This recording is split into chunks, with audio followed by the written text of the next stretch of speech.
Quand on pense à un rapport gouvernemental, surtout un qui a 1300 ans, on s'imagine quoi? Des registres fiscaux, des données démographiques, un truc un peu ennuyeux, non?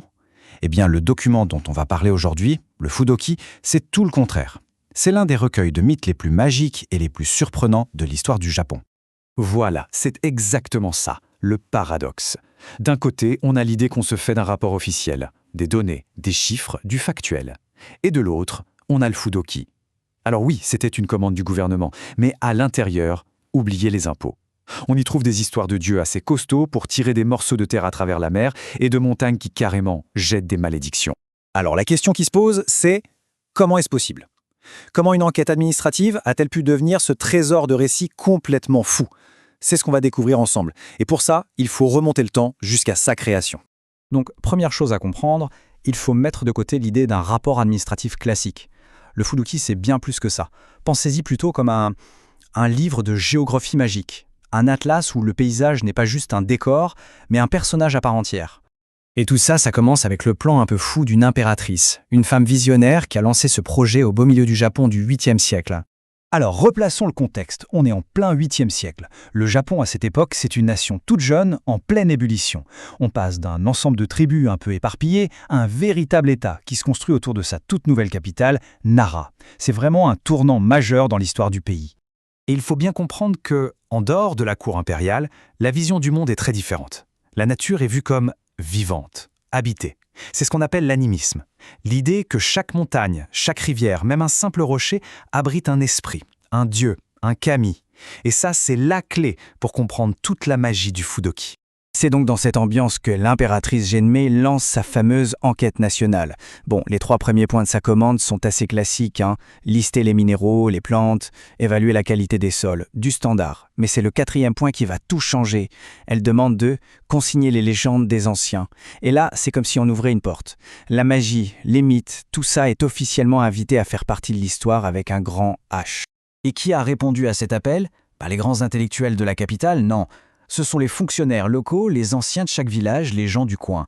Pour eux, c'était une occasion en or de raconter leur histoire, avec une fierté immense. Des récits qui, sans ça, se seraient probablement perdus pour toujours, bien loin des livres d'histoire officiels. Voilà, on arrive au cœur du sujet.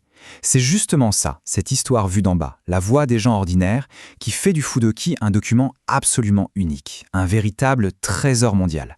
Mais alors, concrètement, qu'est-ce qui rend ce vieux rapport si spécial? Pourquoi est-ce qu'on en parle encore aujourd'hui comme d'un chef-d'œuvre de la littérature mondiale? Qu'est-ce qu'il a de si universel? En fait, son caractère exceptionnel tient en 3 points essentiels. D'abord, comme on l'a dit, c'est une histoire racontée par les gens du peuple, pas par les puissants. Ensuite, la nature n'est pas juste une toile de fond, elle est un personnage principal, une force aussi puissante que l'humanité. Et enfin, et c'est peut-être le plus fascinant, c'est une ode au pouvoir des mots et des noms. Et ce 3e point, il est vraiment fondamental. Ça repose sur une croyance japonaise très ancienne, le Kotodama, l'esprit des mots. L'idée, c'est que les mots, et en particulier les noms de lieux, ne font pas que décrire la réalité. Non, ils ont un pouvoir magique, ils peuvent l'influencer. Donc si on connaît l'origine du nom d'un lieu, on touche son âme à son essence magique. Bon, à cette théorie, voyons un peu comment tout ça prend vie concrètement à travers les histoires incroyables qu'on trouve dans le Fudoki. Allez, on plonge directement dans l'un des Fudoki les mieux conservés, celui d'Izumo. Et on va s'intéresser à son mythe le plus connu, le Kunibiki, ou le tirage de terre. Tout commence avec un dieu ancien, qui regarde son royaume.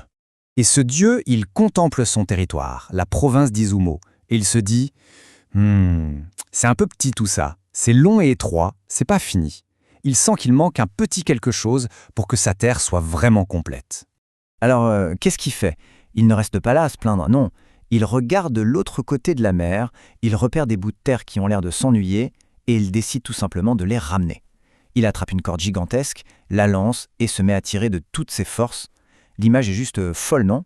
Et tout en tirant, il hurle des mots de pouvoir. « Koniko, Koniko !» ce qui veut dire « Viens terre, viens terre !» Ce n'est pas juste un encouragement, c'est une véritable incantation. C'est le Kotodama en pleine action. Et il ne le fait pas qu'une fois.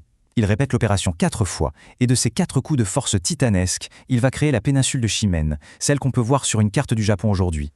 C'est incroyable, le mythe vient donner une explication poétique à la géographie réelle. Autre histoire, autre ambiance. Cette fois, c'est une sorte de fable sur l'hospitalité. Et les personnages principaux, ce sont deux des montagnes les plus célèbres du Japon, le majestueux mont Fuji et le mont Tsukuba. L'histoire est simple. Un dieu ancêtre, un peu fatigué, cherche un endroit où passer la nuit. Il demande d'abord au mont Fuji.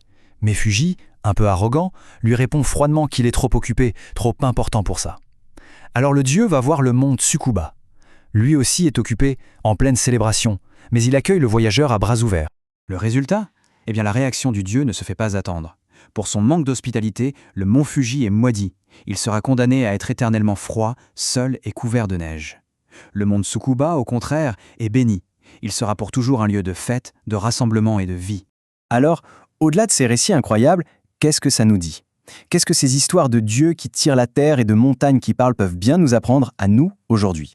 Le message de fond du Fudoki, c'est finalement que le paysage qui nous entoure n'est jamais silencieux. Il n'est pas inerte. Chaque colline, chaque cours d'eau, chaque forêt, c'est comme un disque dur de la mémoire collective. C'est un livre à ciel ouvert, rempli d'histoires et de significations qui ne demandent qu'à être lu. Au final, le Fudoki, c'est une invitation. Une invitation à regarder le monde autour de nous avec d'autres yeux, à chercher la magie et les histoires cachées dans notre propre environnement. Et ça nous laisse avec une question toute simple. Quelles sont les histoires que le paysage raconte, là, juste autour de nous ?